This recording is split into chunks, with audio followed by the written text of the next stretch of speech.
वैद्युत द्विध्रुव। अगली टॉपिक है वैद्युत द्विध्रुव। इसमें हम पढ़ेंगे वैद्युत द्विध्रुव क्या होता है, वैद्युत द्विध्रुव का गुण क्या होता है। तो सबसे पहले इसकी परिभाषा देखते हैं। दो समान परिमाण एवं विपरीत प्रकृति के आवेश अत्यंत निकट रखे होने पर बना निकाय वैद्युत द्विध्रुव कहलाता है। मतलब ये है दो समान परिमाण, जैसे मान लीजिए एक आवेश है Q और दूसरा भी आवेश है Q, समान परिमाण के एवं विपरीत प्रकृति के आवेश, अगर ये माइनस है ये प्लस है, मतलब दोनों विपरीत प्रकृति के हैं और ये एक दूसरे से कुछ दूरी पर स्थित है। सपोज दैट इनके बीच की दूरी 2l है, तो रखे होने पर बना निकाय, ये पूरा जो निकाय बन रहा है इसको बोलते हैं वैद्युत द्विध्रुव। उदाहरण के तौर पे देखते हैं, उदाहरण में वे सभी यौगिक जिसमें धनावेश और ऋणावेश एक दूसरे से कुछ दूरी पर होंगे तो वो द्विध्रुव कहलाता है। जैसे HCl हो गया, हाइड्रोजन पॉजिटिव क्लोरीन नेगेटिव, तो ये एक धनावेश और ये एक ऋणावेश एक दूसरे से कुछ दूरी पर रहेंगे तो ये इलेक्ट्रिक डाइपोल बन जाएगा, विद्युत द्विध्रुव बन जाएगा। HCl हो गया, इसी तरीके से H2 हो जाएगा, NH3 हो जाएगा, CH4 हो जाएगा, CO2 हो जाएगा।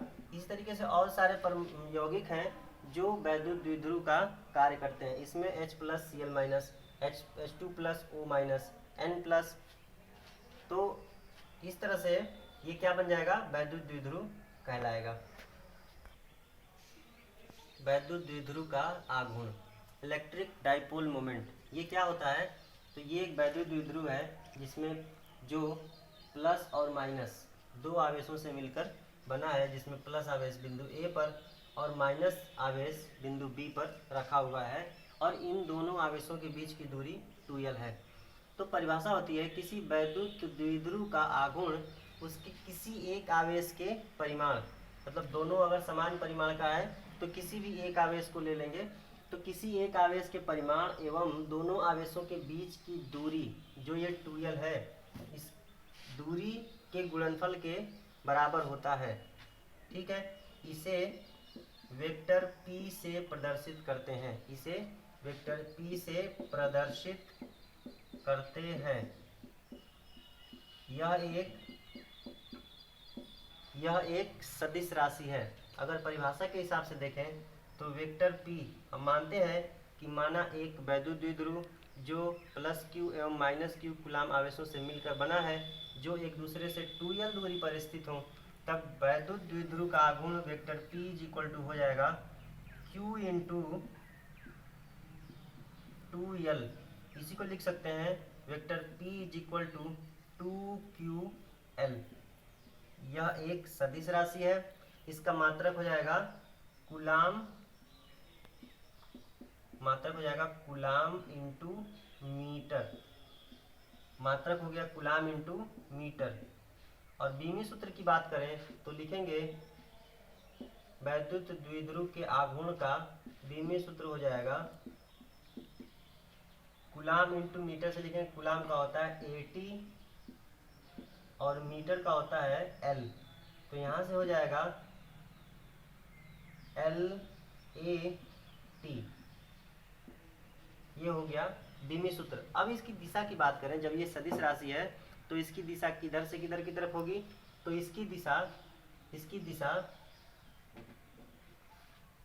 ऋण आवेश से, इसकी दिशा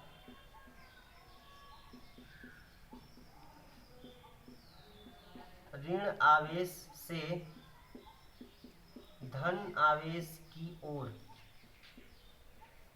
ऋण आवेश से धन आवेश की ओर होती है।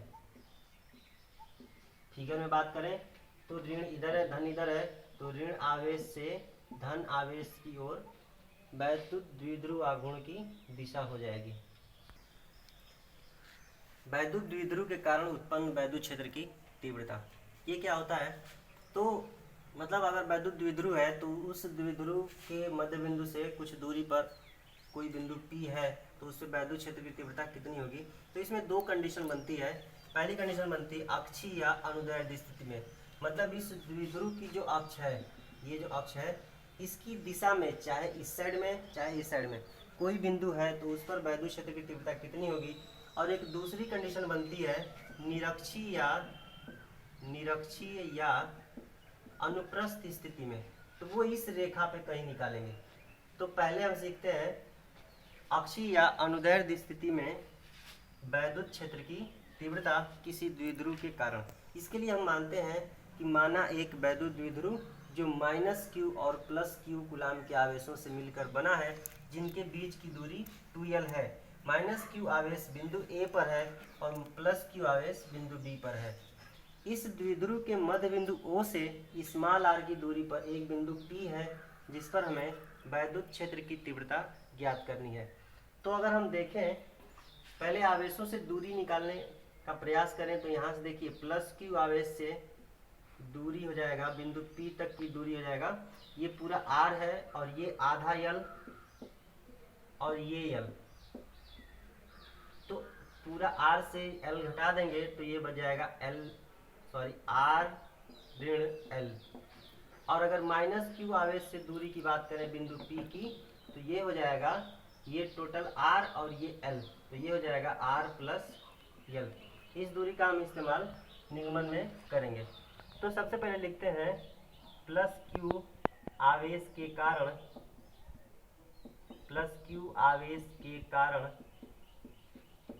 P पर वैद्युत क्षेत्र की तीव्रता, +q आवेश का P पर वैद्युत क्षेत्र की तीव्रता, इसे अगर हम EB से डिनोट करें तो EB बराबर लिख सकते हैं 1/4 pi epsilon not Q upon r - l का होल स्क्वायर। एक बार पुनः देख लीजिए, EB बराबर लिख सकते हैं 1/4 पाई एप्सिलॉन नॉट Q/r² होता है, यहाँ पे r की जगह r - l है, इसका होल स्क्वायर कर दिए। और इसकी दिशा किधर की तरफ होगी, तो आप जानते हैं कि +q आवेश के कारण किसी बिंदु पर वैद्युत क्षेत्र की तीव्रता धन आवेश से दूर की तरफ होती है, तो ये हो जाएगा EB की दिशा। मतलब दिशा यहाँ लिखना चाहे तो लिखेंगे B से P की ओर,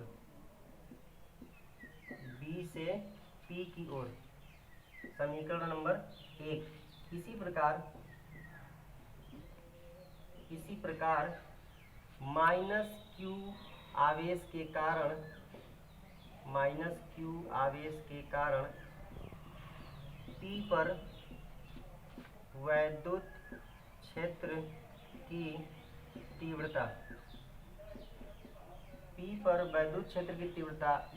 अगर निकालें तो इसको लिख सकते हैं 1/4 pi epsilon not Q upon r, यहाँ से दूरी है r + l, तो ये हो जाएगा r + l का होल स्क्वायर। इसको मानते हैं समीकरण नंबर 2। और इसकी दिशा हो जाएगी, देखिए ये -q है, तो -q आवेश का तीव्रता होती है ऋण आवेश की ओर, तो ये लिख देंगे EA। यहाँ अगर दिशा लिखेंगे तो लिख सकते हैं ब्रैकेट में, ये B से P की ओर था, ये P से A की ओर,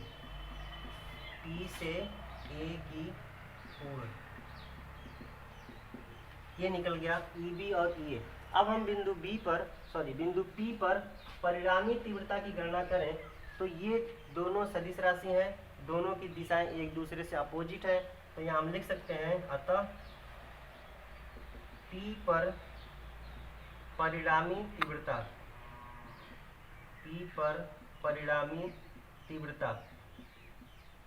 E = लिखेंगे vector E1 plus vector E2।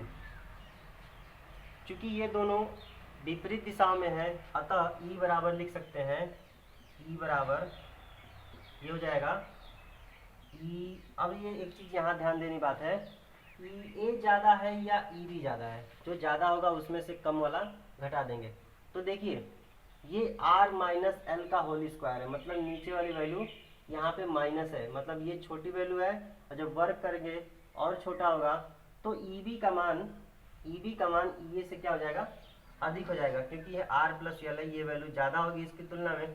तो जब हर ज़्यादा होता है तो इधर वाली वैल्यू छोटी आती है, और जब हर छोटा होता है तो इधर वाली वैल्यू बड़ी आती है।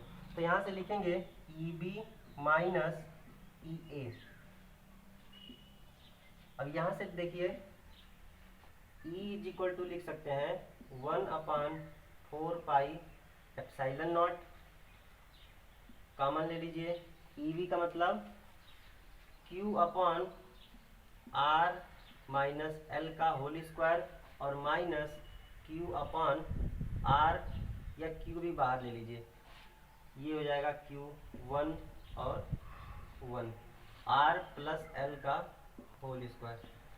यहाँ से हल करेंगे तो E इज इक्वल टू लिख सकते हैं Q अपॉन 4 एप्सिलॉन नॉट, ये हो जाएगा R प्लस L का whole square minus R minus L का होल स्क्वायर, और नीचे लिख देंगे R माइनस L का होल स्क्वायर और इंटू R प्लस L का होल स्क्वायर।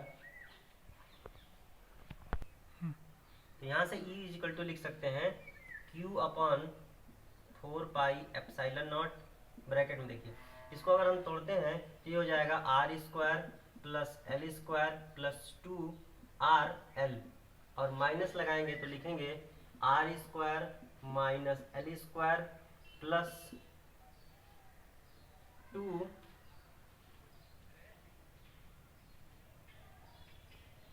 RL। ये हो गया। नीचे लिखेंगे ये R माइनस L, ये देखिए A ऋण B और A प्लस B है, तो यहाँ से लिख सकते हैं A स्क्वायर ऋण B स्क्वायर का होल स्क्वायर। अब देखिए ये R स्क्वायर से R स्क्वायर कट जाएगा, L स्क्वायर से L स्क्वायर कट जाएगा, तो E बराबर लिखेंगे Q upon 4 epsilon not, 2RL मिलके हो जाएगा 4RL, और नीचे हो जाएगा R square minus L square का होल स्क्वायर। अब एक चीज यहाँ ध्यान देने वाली बात है, ये जो R होता है, यहाँ से जो दूरी होती है वो यहाँ पे लिखेंगे चूंकि R is greater than L, मतलब अगर हम बात करें HCl परमाणु की, ये HCl है, तो HCl के दोनों परमाणुओं के बीच की दूरी जो बहुत ही कम होती है, R की तुलना में उसको हम नगण्य मान सकते हैं। तो यहाँ से लिखेंगे चूंकि R is greater than L, इसलिए R square is more greater than L square. तो L स्क्वायर का अगर L का वर्ग करेंगे तो R स्क्वायर की तुलना में और ज़्यादा छोटा हो जाएगा, इसलिए क्या करेंगे, L स्क्वायर को नगण्य मानने पर, L स्क्वायर को नगण्य मानने पर उसको हम नेग्लेक्ट कर देंगे, तो E बराबर मिल जाएगा हमको Q upon 4 epsilon not 4RL upon, इसको हट जाएगा तो ये R स्क्वायर का होल स्क्वायर हो जाएगा। तो यहाँ से लिखेंगे E इज इक्वल टू, देखिए E इज इक्वल टू लिखेंगे Q upon 4 epsilon not 4RL upon R के पावर 4, R स्क्वायर का स्क्वायर करेंगे तो R के पावर 4 हो जाएगा, यहाँ से R कटेगा तो मिल जाएगा R के पावर 3, तो यहाँ मिलेगा E is equal to Q upon 4 epsilon naught 4L upon R cube. यहाँ देखिए हम जानते हैं चूंकि P is equal to 2QL वैद्युत द्विध्रुव का आघूर्ण, तो यहाँ से 2QL अगर हम निकालते हैं तो E बराबर मिल जाएगा, देखिए 2 इंटू 2QL अपॉन में 4 epsilon not into R cube. तो यहाँ से हो जाएगा E इज इक्वल टू 2 और ये पूरा बन जाएगा P, तो 2P upon 4 epsilon not into R cube. दोबारा इसको अगर लिखें तो लिख सकते हैं E बराबर होता है 2P upon 4 epsilon not into 1/R cube. ये होता है किसी द्विध्रुव की अक्षीय स्थिति में वैद्युत क्षेत्र की तीव्रता। अब इसको अगर सदिश रूप में लिखना चाहें तो यहाँ से एक लाइन लिख सकते हैं, देखिए सदिश रूप में लिखेंगे तो वेक्टर ई बराबर लिखेंगे, वेक्टर ई बराबर 2/4πε0 vector P upon R Q. तो ये सदिश रूप में वैद्युत क्षेत्र की तीव्रता हो जाएगी किसी द्विध्रुव के कारण अक्षीय स्थिति में। तो आज हमने सीख लिया कि किसी बिंदु आवेश के कारण किसी वैद्युत द्विध्रुव के कारण अक्षीय स्थिति में वैद्युत क्षेत्र की तीव्रता कितनी होती है। अगले टर्म पे हम सीखेंगे कि किसी वैद्युत द्विध्रुव के कारण निरक्षीय स्थिति में या अनुप्रस्थ स्थिति में वैद्युत क्षेत्र की तीव्रता क्या होती है।